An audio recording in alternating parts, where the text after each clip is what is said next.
You press your finger into the soil of a potted seedling that arrived home 3 days ago, and what you feel is not dryness, but a soft, spongy resistance that tells you nothing good. The top inch looks dark and moist, so you assume the roots are fine. But if you tipped that pot over right now and looked at the root ball, you would see the truth.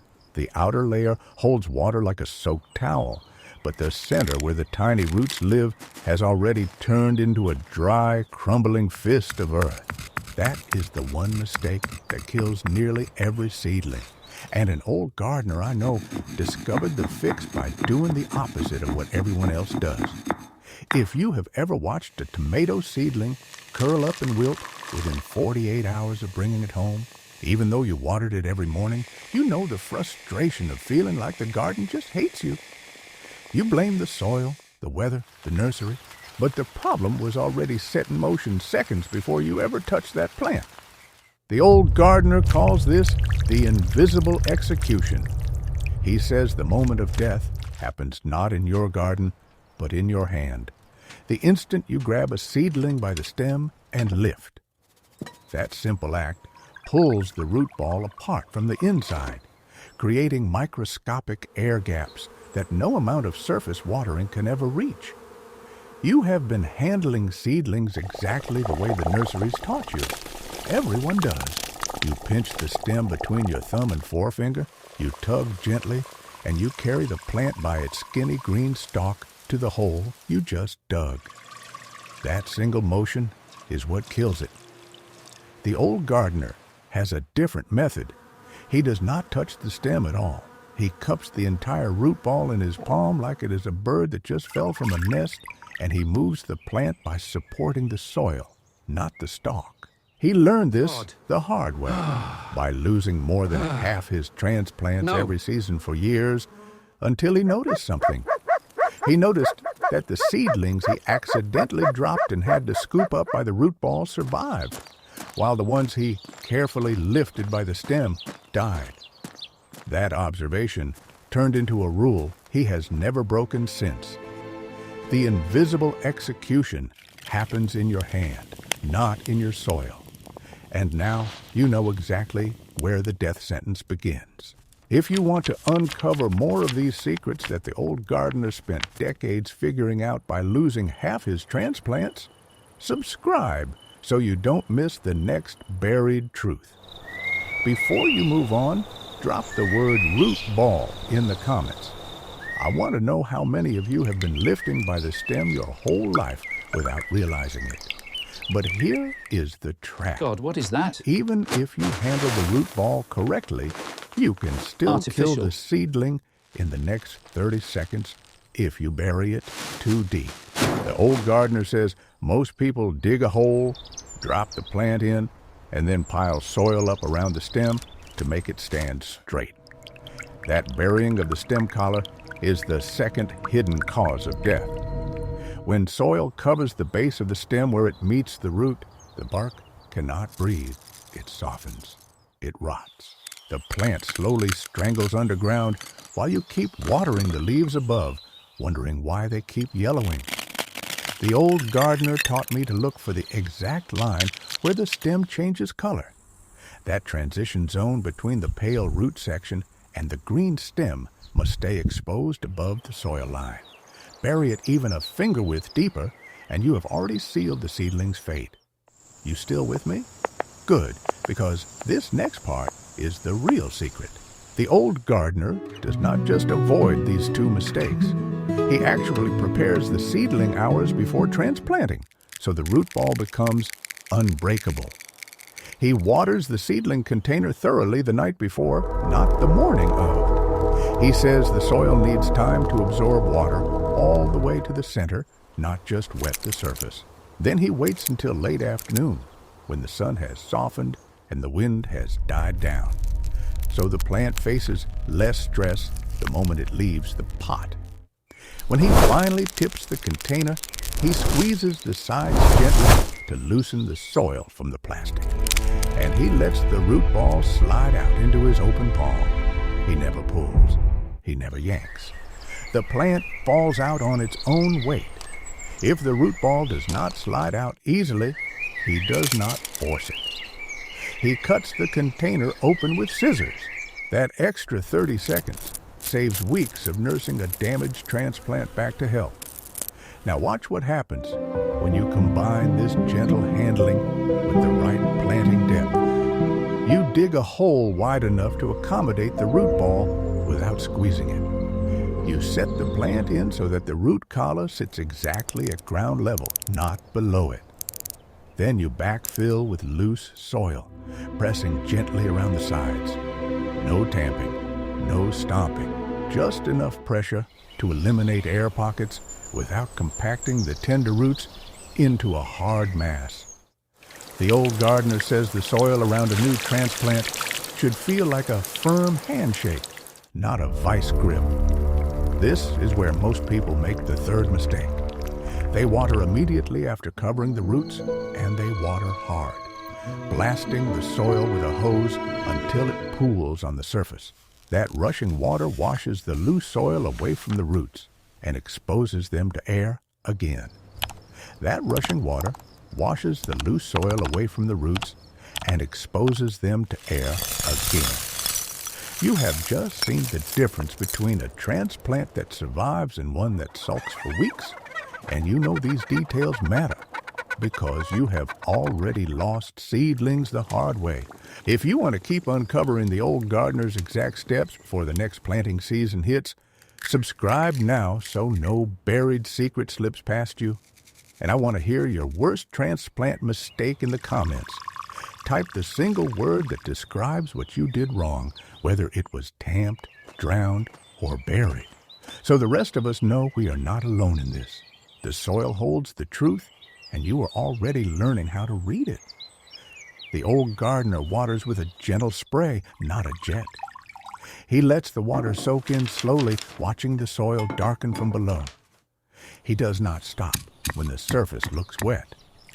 He stops only when he sees water trickling out of the drainage hole at the bottom of the pot. At this point, the seedling has been handled by the root ball, planted at the correct depth, and watered with a soft touch. But there is one more thing the old gardener does that seems counterintuitive, something that looks like neglect but actually saves the plant. He does not fertilize for at least 2 weeks, not even a week's solution. He says the seedling is in survival mode, rebuilding broken root hairs, and fertilizer at this stage is like asking someone with a broken leg to run a race. The chemical salts in most fertilizers burn the exposed root tips. Instead, he uses a thin layer of shredded newspaper around the base of the plant, weighted down with a few pebbles. That newspaper keeps the soil surface cool, blocks weeds, and slowly decomposes into organic matter that feeds the soil without burning the roots. Some people hear this and think it is too much work. But you are already the kind of person who wants to understand why things die, not just cover them with plastic and hope for the best.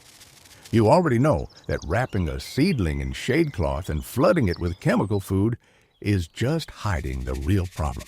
The real problem is that we treat seedlings like objects that need to be shoved into the ground, not like living things that need to be placed with care.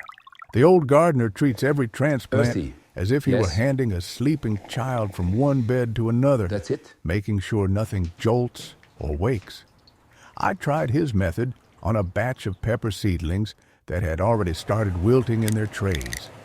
I handled them by the root ball, planted them at the exact depth, watered them gently, and left them unfertilized under the late afternoon shade. Within 3 days, every single one had straightened up and was reaching for the sun. The batch I transplanted the old way, with a stem pull in a deep hole and a hard watering, lost 7 out of 12 within the first week. The difference was not the soil or the weather or the seed variety. The difference was 60 seconds of handling at the start. Here's where most people quit. They try the root ball method once, see no immediate results, and go back to yanking by the stem because it feels faster. But the old gardener says patience is the mechanism, not a virtue. The root ball needs time to knit back into the surrounding soil, and that healing happens underground where you cannot see it. He checks a transplant not by looking at the leaves, but by feeling the stem near the soil line after a week. If the stem feels firm and slightly thicker than when it went in, the roots are growing. He says you can judge a transplant's health faster by touch than by sight. There is one more mistake he warned me about, something that happens after the plant has settled in. Once the seedling starts putting out new leaves, the temptation is to water it the same way you did on day one every day, whether it needs it or not.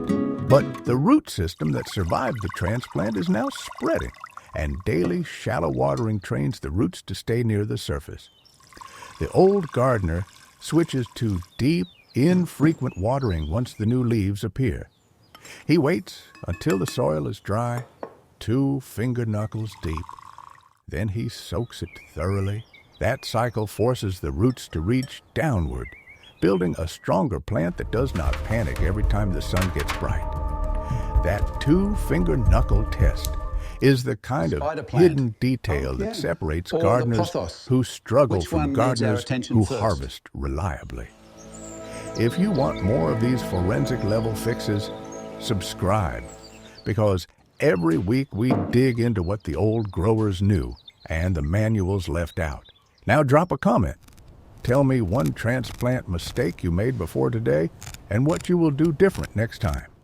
Now imagine your pepper seedling 3 weeks from now.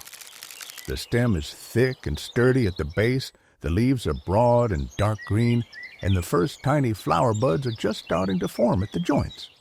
The roots have spread into the surrounding soil like a hand opening underground, and every time you water deeply, they reach deeper still. The old gardener's fix did not just save the seedling. God, that is foul. It made the plant stronger than it ever would have been if it had never been stressed in the first place. In the next video, I am going to show you the exact way he combines this handling method with something you already have in your kitchen sink, something that feeds the seedling without burning the roots. The result will change how you prepare soil for every transplant from now on. He says the secret is not in what you add to the soil, but in what you stop doing to the plant. Stop yanking. Stop burying deep. Stop drowning.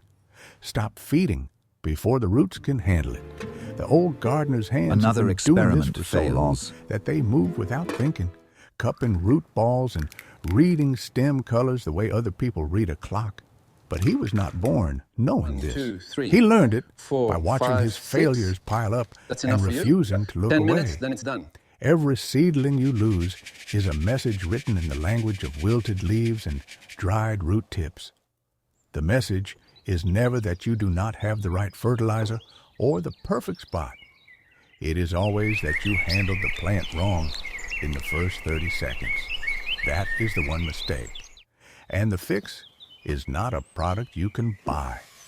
It is not a rare technique hidden in an old manual.